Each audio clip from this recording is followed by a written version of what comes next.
Okay, tonight I'm going to show people how to use tokens and maps effectively in Fantasy Grounds. I'm going to use the 5th edition rule set, so if you're not into that, at least this will help you get an idea of how to deal with these things. So the first thing I'm going to do is I'm going to start a brand new table and a new session. So what I'm going to do is click load campaign or create campaign. I think in this case it'll be create. I'm going to call this like a graphics maps class sort of thing.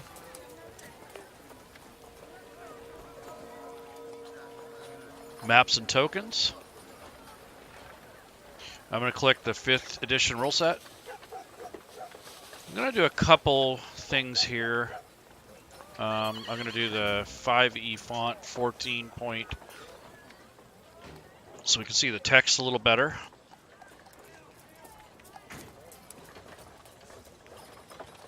Put a little Waterdeep decals in there. I'll do the GM icon. Maybe the Fantasy Grounds decal or the theme. That should be pretty good.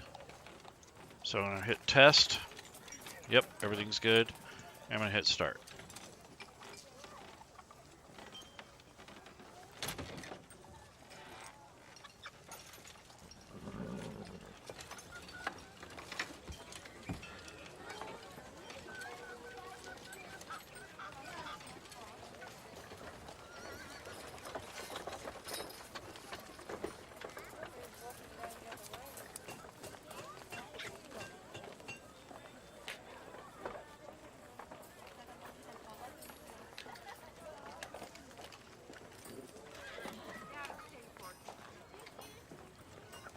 Okay, so now it is loading.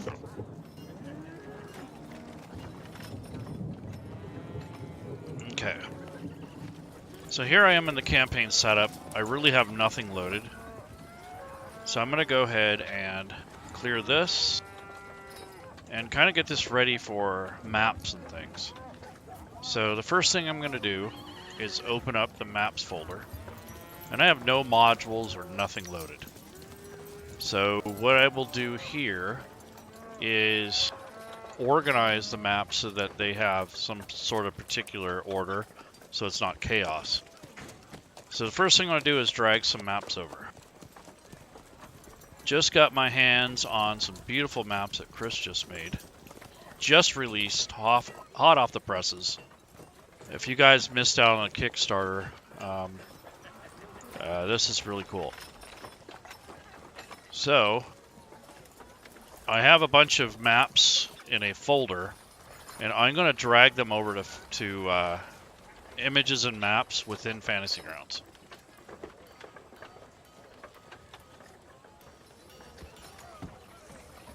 So here I have a whole list of maps now. So they're fairly well titled. These are all city maps. They're size small.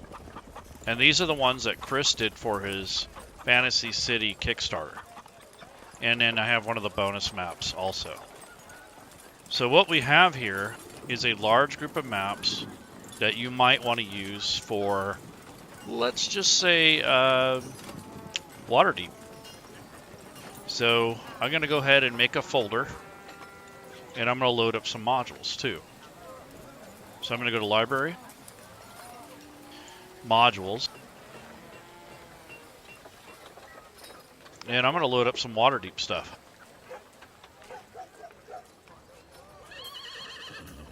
So here's the Dragon Heist. I'm going to load that.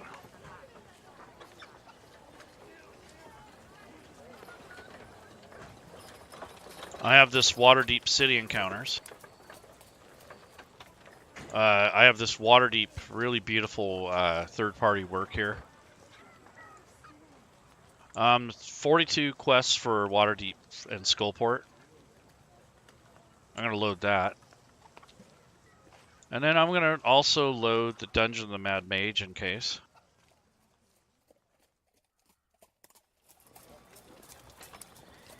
There we go.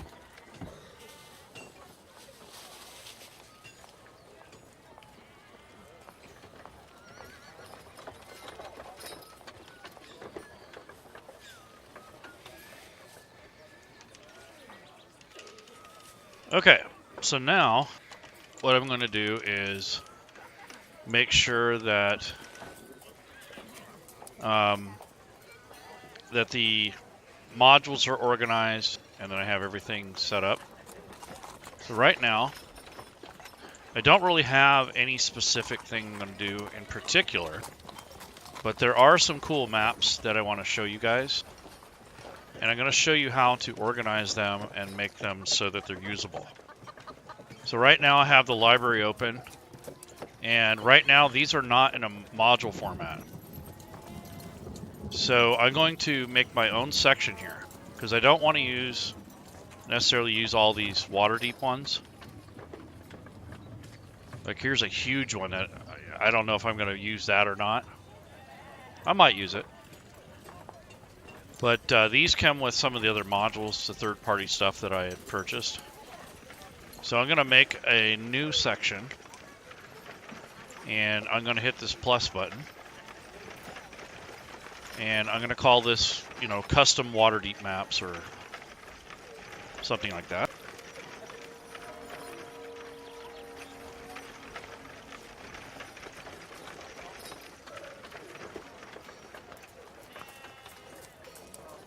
So I just made a new section by clicking this edit, and I clicked the plus button, and then I named it Custom Waterdeep Maps.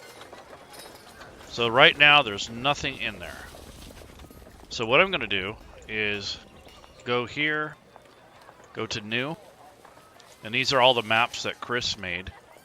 So I'm going to go ahead and drag those into here.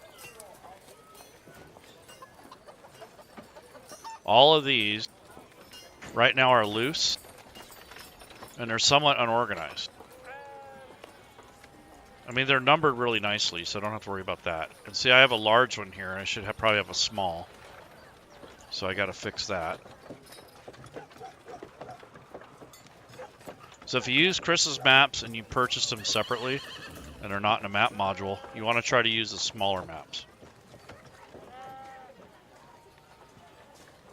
So right now all I'm doing is dragging all these things into the Waterdeep maps area that I made.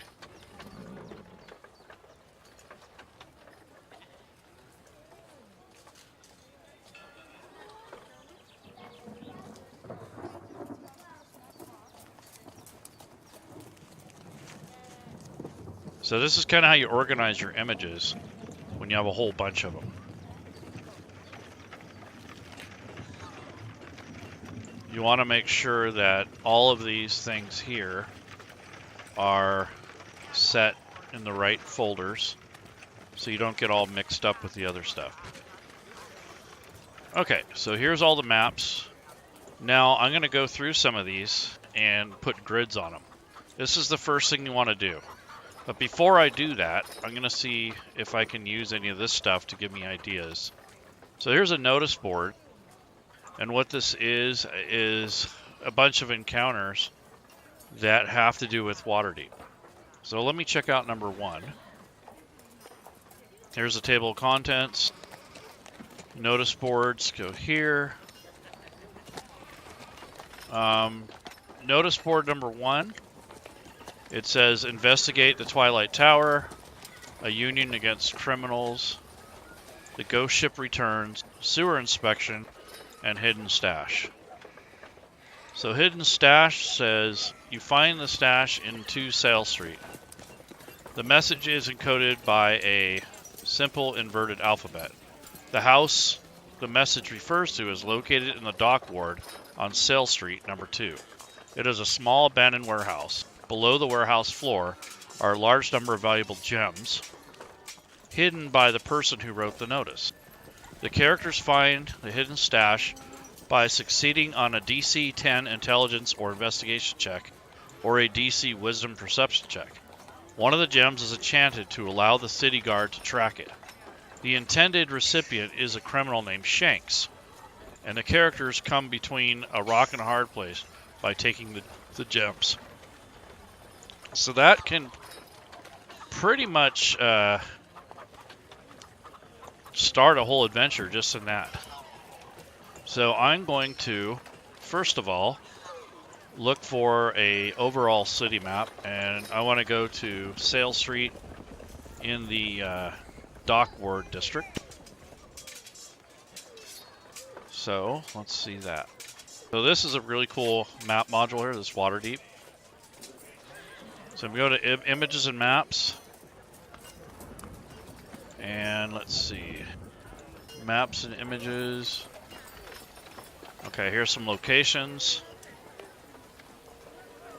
So there's some city buildings, fest halls, guild halls, sewers, shops, and warehouses. Okay, so here we go. Really big, huge map. This is not one that Chris made. This is the third-party one. So I'm going to go ahead and shrink this. It's a little bit too big. So I'm going to go to resize. And I'm going to hit small size for now.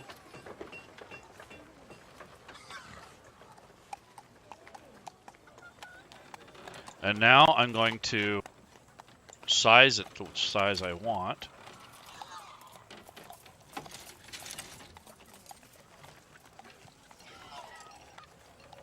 Now I have all these pins here to look at. And now I'm going to go ahead and resize it to the horizontal. So it's wide enough. There we go. And that should do it there.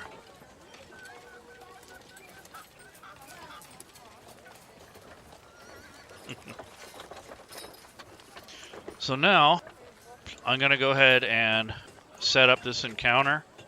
It's all going to be from scratch, and I'm going to show you how to use the maps. So this map here is scaled at feet. So every one of these would be 250. So it's basically in quarters and whole. So 500 feet is at this halfway point.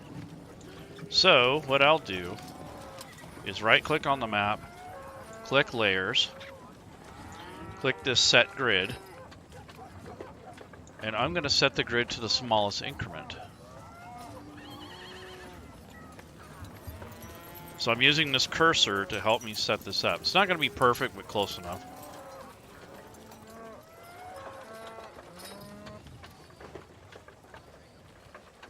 Right about there. So now I know that each square is 250 feet. Some people would use hexes, that's fine too. So now I have an idea of where the map stands as far as scale. So now I'm going to zoom in here, and I'm going to look at the Dock Ward and look for Sail Street. It's right here. So anywhere along Sail Street, I can make this encounter set up. And it's an abandoned warehouse, so it could be anything. I think it would be best if it wasn't right here in the center. So anywhere it will say to Sail Street. It says, retrieve cargo. This is a pressing matter. My ship sunk in Skullport's harbor, and now the riverborn scum steals my livelihood. There is a large reward in it if you help. Just ask for Carrie in the Scupper Den. So this is a message that you're getting. That's the image. And this is a little adventure going into this section. So I'm going to pin this to the map, just kind of anywhere in here. And that will make this so that later I can recall this. Another thing I'm going to do is I'm going to look for a suitable map out of all these beautiful maps to utilize for this encounter. I don't really have anything picked out. And then I'm also going to look at some of these locations and see what they are. So this is Cromer's warehouse. There's another warehouse. There's a storage area. So I'm definitely in the right place. And then you have other things. There's different places, a smithy, warehouse, another the red sails, dock ward area, shipper storage. So there's a lot of places down here to check out after this adventure. So this will be cool. This will have enough local color and detail that I can use. So now I'm going to go and try to figure out a map that I can use to have this particular area detailed out. So right now it's the house the message refers to is located in the dock ward on Sail Street number 2. It is a small abandoned warehouse. Below the warehouse's floor. Okay, so I'm going to find something in here that's going to look close to that. So let's see. I'm going to go to the images and maps. And these are the ones that Chris made. So that one probably won't work. Nope. Hey, what do you know? This might actually work. Okay, so that'll be good enough, but it looks like it's too active. So let me check another one. That's got like fireplace smoke and everything else. That looks like a mansion. This might work, but it looks more like an establishment, like a bar. Yeah, I don't want that one.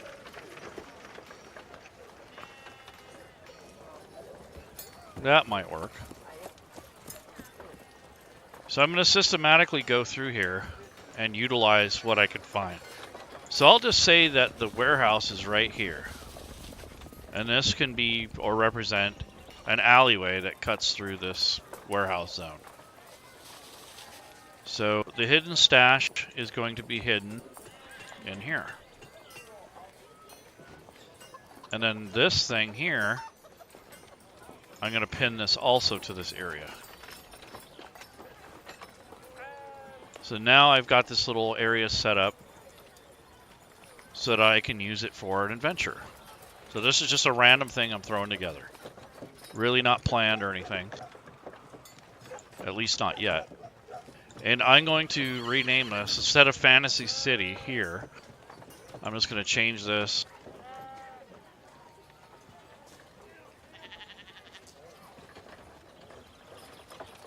Here's an old warehouse.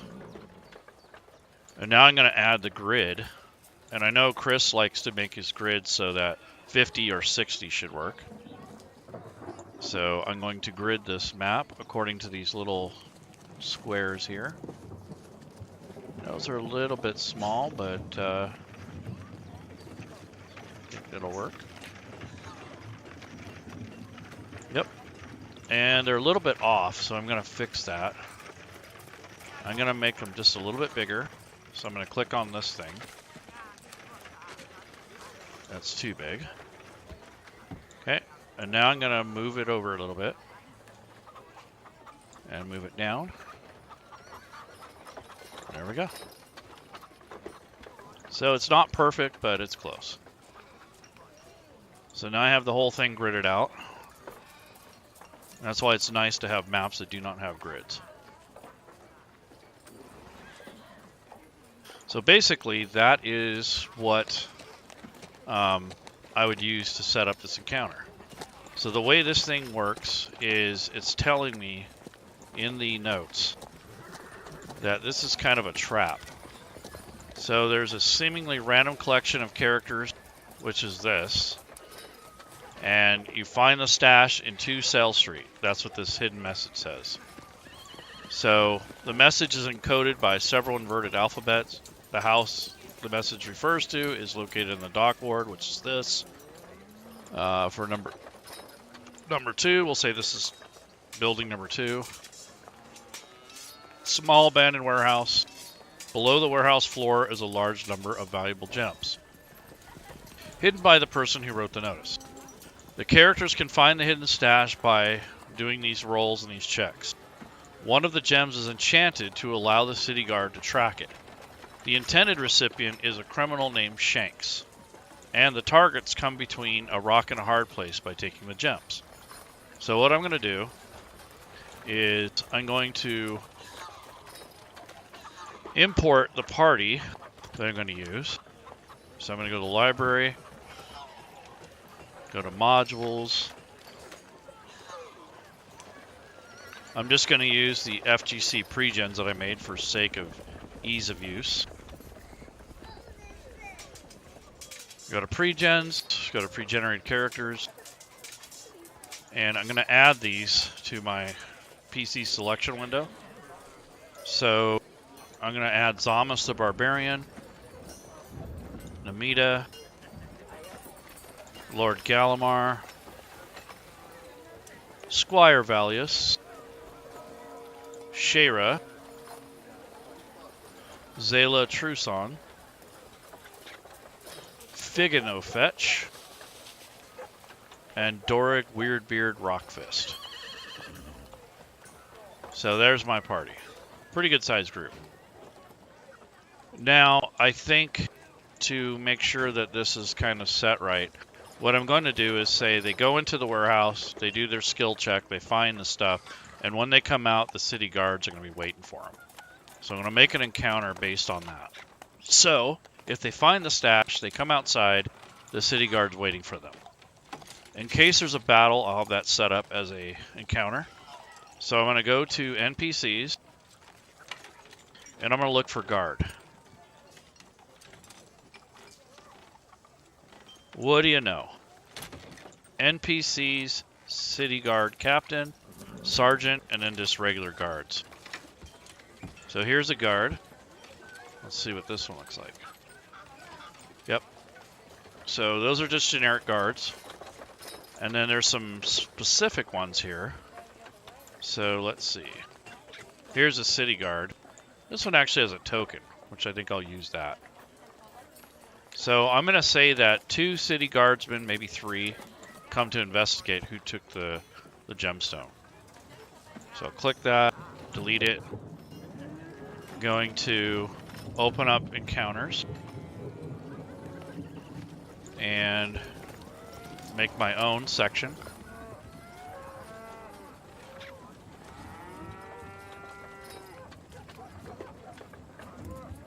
This defaults as group 1.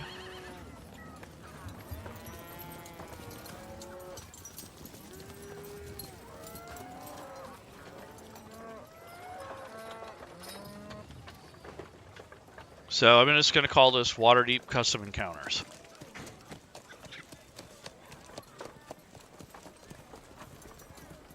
Here we go. So I'm going to make the encounter. Hit the plus button. Actually, I want to make it more random. So instead of making a set number, I'm going to base this off the number of party members. So I'm going to click random here. So instead of a set encounter, it's going to be more random. I'm going to make a new section.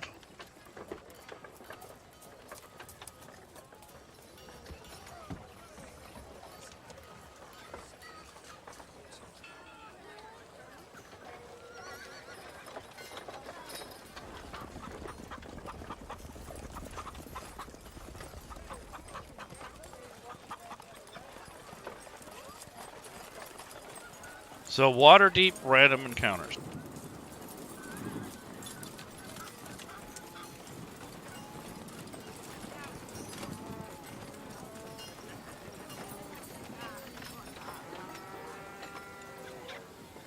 Now I'm going to hit this plus button here, and it'll add a blank.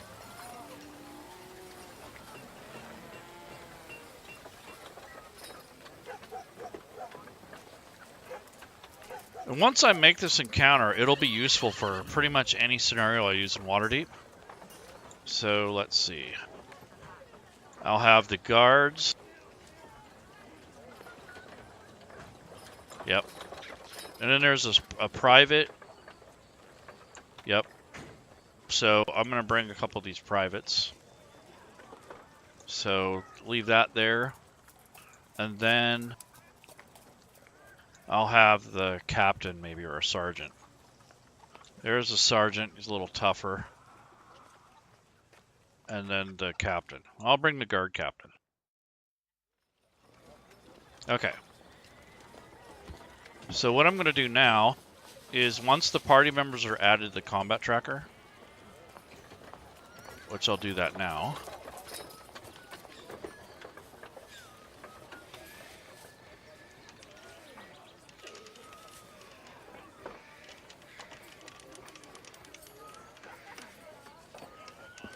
There we go. So now they're all in the combat tracker. Now I got to make sure that they're on the party sheet.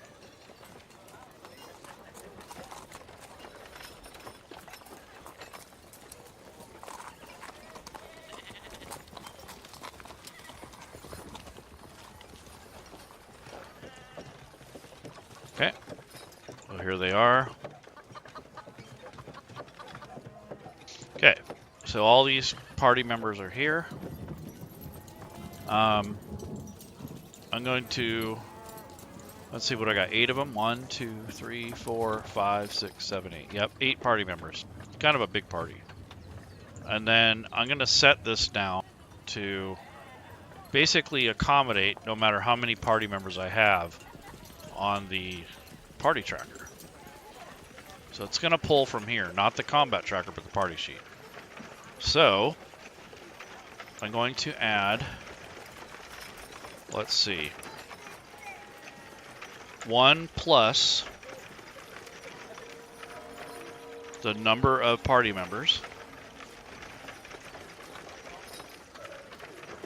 And that's what that will roll. And this, for the guard captain, I'm just going to put 1D1. It's really just 1. I will make them neutral. And I'll lock this. So now when they come outside, and if they have the coin, I'll put this out here. And the party members will be here. There's 8 of them total. So let me grab the party members from the combat tracker. I'm going to put them on the map. So I'm going to drag all of them and zoom in a little so you can see what's going on.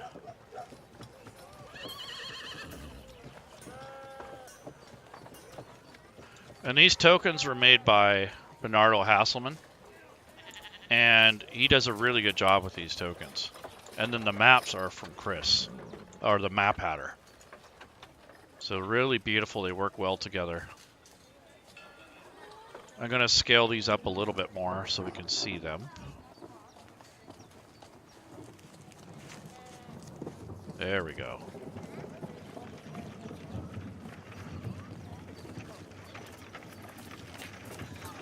Much better. So they just come out of the house, and I can even say it's nighttime. So I'll change the background. So we're going to pretend it's nighttime. They've just come out of the warehouse. They found the gem or whatever, but it's magically attuned to basically bust somebody. So once they come outside, I spring these guys on them. I hit generate. And that'll generate a group of guards. So it's the formula is 1 plus the number of PCs. So there's 8 PCs plus 1 extra guard, and then the guard captain. So I'm going to go ahead and hit the down arrow. Now they're all on the combat tracker. It's a little bit of a large encounter. I don't think I would do it like this, but just to show you how this works. And I'm going to drag all the neutrals onto the battle map. So the guard captain's here. A couple of his privates. I'm going to make them visible because they're not hiding. They don't have anything to hide, not yet. Here we go.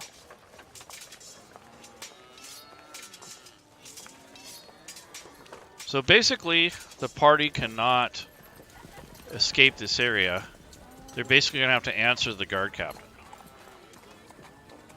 So he comes down to talk to him.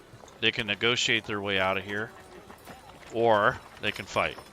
So I'm not going to go through the whole combat sequence, but I wanted to show you the correct way to set up these maps.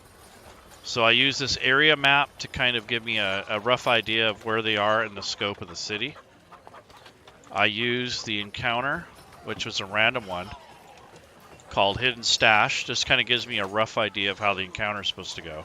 I can build the parcel, which would be the treasure.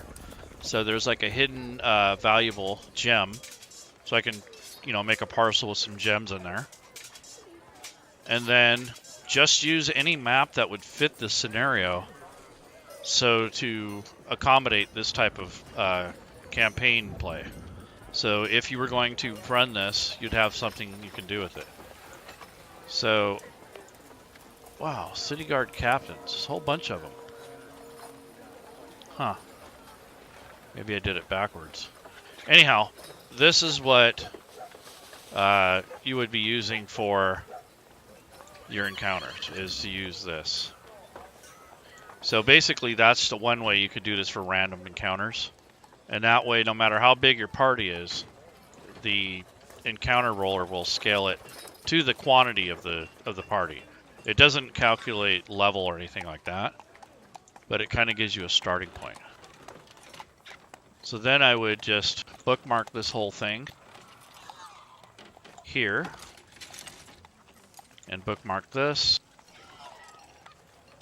And that's pretty much set to go for, that'll keep you going for a good hour and a half or so, but depending on how you play. So here's the map here. Here's a little side quest, which is here. Just gives you details. I had to make my own encounter, which is fine. I didn't have to do that, but I thought that'd be interesting. And then, of course, you have the shortcuts below.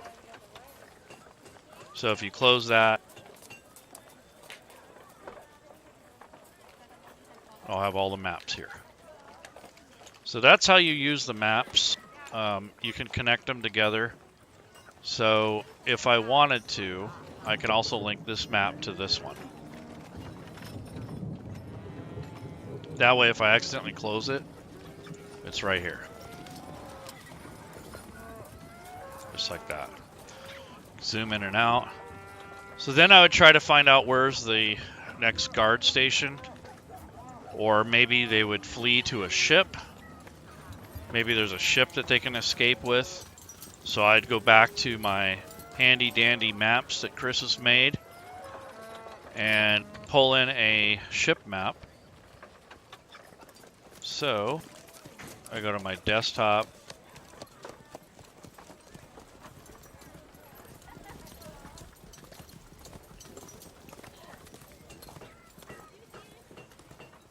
I'm searching for a map right now.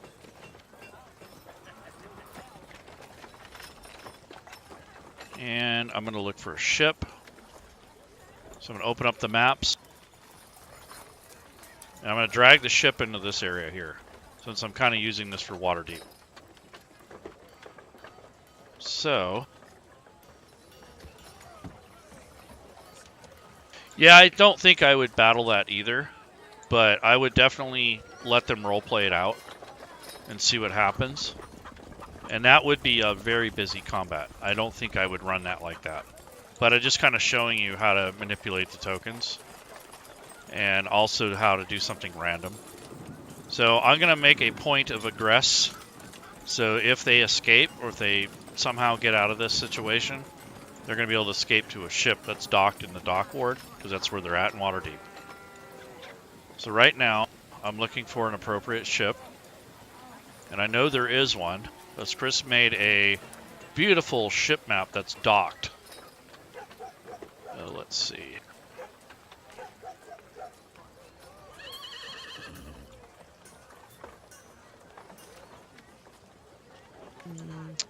How to find it.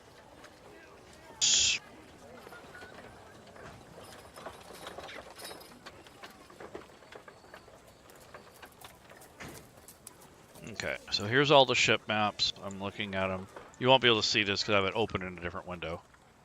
But I'm going through systematically and looking for the map that has all the ships in a dock. There is a docked ship that I'm looking for. Let's see. Doesn't have to be perfect, but it would make more sense if it was docked. So I'm going to go ahead and just use one of the ships that I have already. It's a quarter deck. So I will move the ship over. Let's see. There's the castle, the lower, the upper deck. That'll work. So I drag that over in here. Oops. So let me try that again. So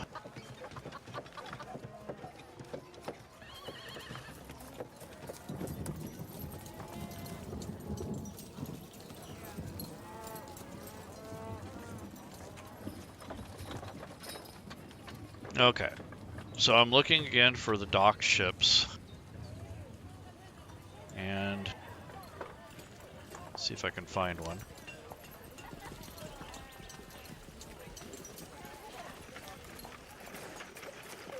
Okay.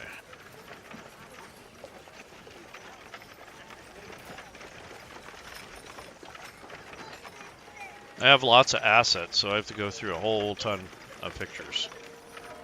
So that's why it's good to try to organize this stuff ahead of time, because you're not going to want to do this during a campaign. Your party will get pissed off if you're looking for stuff during the game. It's okay if it takes a few minutes, but 10-20 minutes is too much. So I will hopefully find something that's docked.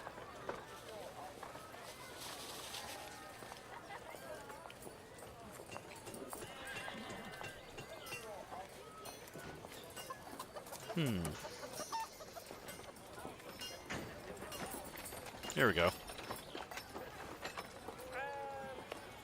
So this is called Lachlan Docks. Now that's a little big, but you get the picture. You can use these as something that they can use to try to escape. Maybe these are their buddies or something. So I'm going to resize it, go to small. That way it's not too huge. Rename this to escape ships or something.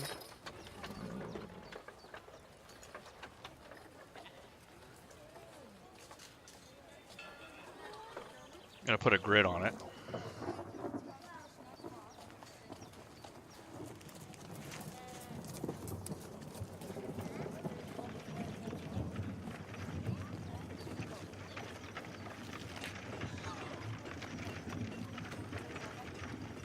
There we go. So there's the grid. And I'm going to lock it. And then if I want to use this for an encounter later, I'm just going to put it here. I'm going to pin it. And then I'll be able to use it later. So if these guys want to escape and they want to go onto the ship, they can. Maybe there'll be a little fight or encounter on their way there. But nonetheless, I'll have it covered. So if they want to escape, that's one way. Then I might set up another street alley map that would allow them to escape, like through an alleyway. Or so maybe I'll put another map and pin it to this one. So let's do that. So here's some more maps. That's a market-looking one.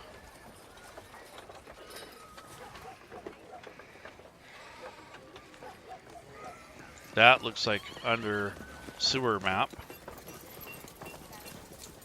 That actually might work. We'll see. There we go. So you can just take this map and they kind of connect in a way. And you can use this to pin to the other map. So I'll pin that here. And over there I'll pin this. And maybe this would be a continuation of the pursuit. So it all kind of depends on how you want it to flow. So this would be kind of a fun way to kind of play around with. So anyhow, that's a quick way to use Fantasy Grounds. You import your own images, and it's crucial that you rename these things. Like, I'd probably change the name of this title here. Instead of Lachlan Docks, I would unlock it.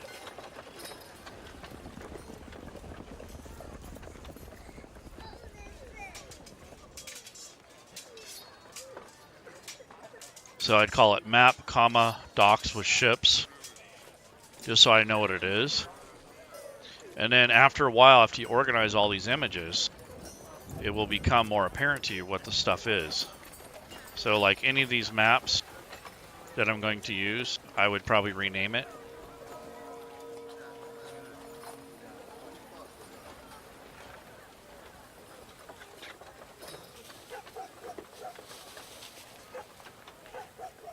This is the map, Ghetto Homes.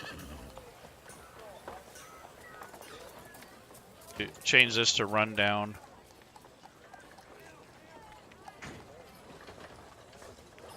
Like that. So as I organize them, I'll know what these are, and I always follow it with map, docks, map, Ghetto Homes, whatever you want to call them. If the players get caught, they get thrown into this death arena, and that would probably be the end of their lives. But anyways, that's kind of exaggerating, but it'd be a way to make things interesting. So most of these maps here were made by Chris. The tokens were made by Bernardo Hasselman, and I will show you those in more detail. Let's see. The tokens, here they are. These are the ones that Bernardo had made for me and some of his own personal stuff. So you can actually keep zooming in on these, and you get a better idea of what they look like. So these are really nice tokens, top down, three-dimensional looking. And then as far as Chris's maps go, I mean, sky's the limit on these. You have this map. You have this one. There's a snowy one. So some of these are transition maps for weather. You have this one, which is like an entryway to a city. There's this one, which is like a nice little neighborhood. Looks like someone needs to fix their roof. So you get the idea. So these are rooftop city maps. You can see like a road can be running across here. So for instance, I can put Namita up here. But you always have to put a grid on the map first. So if it doesn't have a grid, you need to put one on here. So I'm going to use this square here to kind of give me a rough idea. Yeah, that's about right. It's off a little bit, but not bad. And then I'm going to grab Namita from the combat tracker. She's kind of the assassin type. So here she is, up on the rooftop, running around. So then we can put one of the guards down there. Get down from there! So he's yelling at her. Another guard shows up. If you don't come down this instant, we will have to chase you down. And she'll probably say, come get me. And then they'll be all over the place trying to chase her. And they'll probably run up this thing here and try to jump onto the rooftop. And by that time, she will be over this side and down, jump down in the alley somewhere and out of the way. So that would be a fun little chase. So anyways, that's what you can do with maps. Hopefully that'll help some of you. Any questions, just join us in our college, Fantasy Grounds College. Lady Shell will be there to help. I just did this stream as a test. I wanted to make sure that the overlay was working, the audio sounded okay, and that people were able to watch a little bit and see how you work in Fantasy Grounds. So, The maps, again, we're Game Tile Warehouse. Also, we call him Map Hatter in our community. It's Chris McDermott, does a really good job. And then Bernardo Hasselman has a Patreon now, and he does a lot of really beautiful tokens, and he commissions them. And he's also got a Patreon where you get a free token or a couple dozen tokens every month or so. He puts out some new stuff. So Fantasy Grounds College has made some really good allies. I'm really honored and proud to be able to call those people friends and partners. And for the rest of you out there that want these tokens, or you want to buy them or talk to Chris and them, and you know they're pretty good people. I don't see them swindling people and just trying to make a profit. So I really like that, and I think that it's very important for the community and to have some decent maps to play using Fantasy Grounds. So you want to use the smaller maps that Chris puts out, because when he puts his collections out, he'll use a S for small, which is the smaller ones that are scaled more for Fantasy Grounds. The other ones have grids and things on them. They're larger. Those would be ones that you would print onto hard paper or some kind of laminated sheets to use for a actual tabletop and mini tokens. So again, Bernardo Hasselman, he has a Patreon, and Chris McDermott has his Game Tile Warehouse. And I'm using Fantasy Grounds 5th edition, and I also used some third-party modules that came from the DM's Guild. I think that the DM's Guild module is really cool. They had the big city map. That's a really nice boon to have instead of having the black and white maps. Those little adventures also came from third-party developers. So the thing you want to get if you're going to play Waterdeep, and I'm only suggesting this from a DM standpoint, is this Waterdeep thing here is on the DM's Guild. It's one of the best written third-party supplements that I've seen in a while. And it covers everything. I mean, they have it's taken a whole bunch of older books, and it gives you an idea of what the purpose of the buildings are, how they look, and then you can just add to your own devices as to what you want to add in here. So it's really cool. They've even added some NPCs that appear in the lore and the stories. I mean, they put stat blocks on people. So those are ready to go out of the box. Also, there's this Waterdeep City encounter that has reference manual. It has some pretty decent art. I mean, this is stuff that's coming off the DM's Guild. This isn't too bad. This is what I like to see. This is the community doing their thing. So there's tables in here. There's all kinds of side things you can do. So this will make your city adventures much more interesting. And it even goes by location. So you have a location counter,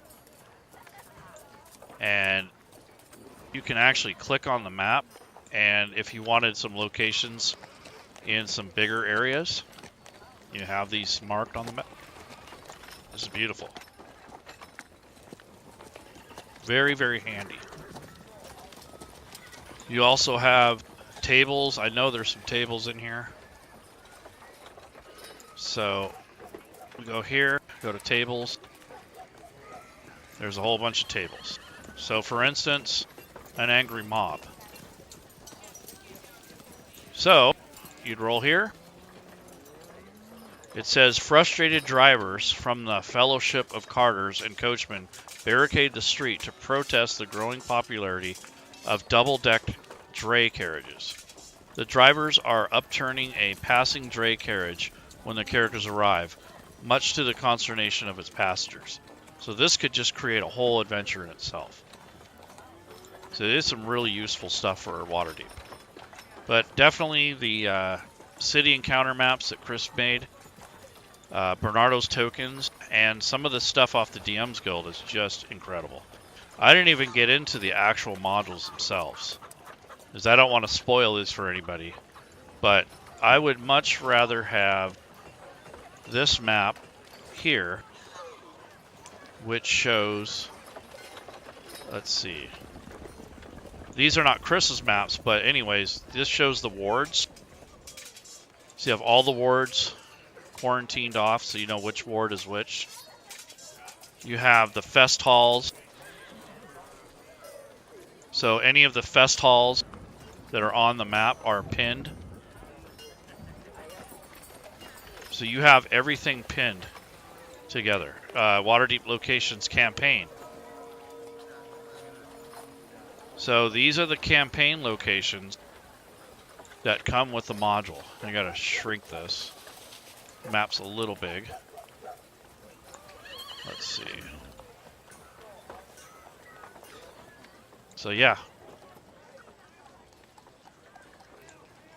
All the campaign locations would be in here if they had them pinned. City buildings, fences, fest halls, guild halls, inns and rooms, taverns. So if you wanted to go to a tavern, you just pull this up, and there's a bunch of taverns that are pinned, and it gives you a description and its purpose. So this is a really cool tool to have. I prefer that over these maps that come with Waterdeep. Let's see what those look like. So I'm going to go to images. And let's look at some of these maps. See, they're not even labeled. It just says Dock Ward or Field Ward map. So it's really hard to use these maps. They're not really set up for a virtual tabletop. And they're not really, pinned very well. They're kind of hard to look at. They're made for pen and paper. So they weren't really made for that particular type of thing. So let's see. Yeah, so I can't even tell what maps go to what in the regular adventures. So let me go to maps.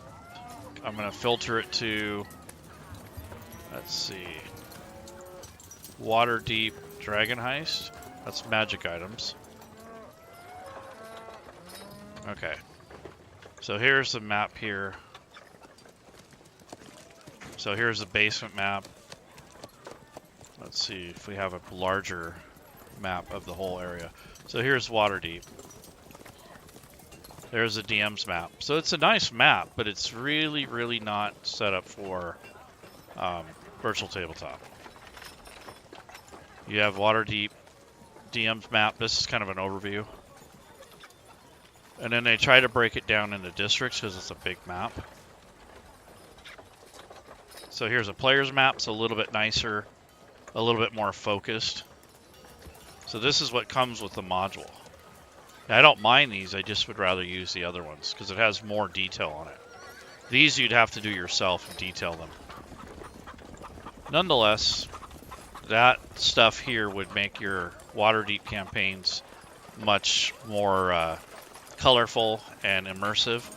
And you would also have a good starting point for the Mad Mage dungeons. So if you wanted to go to the, let's see.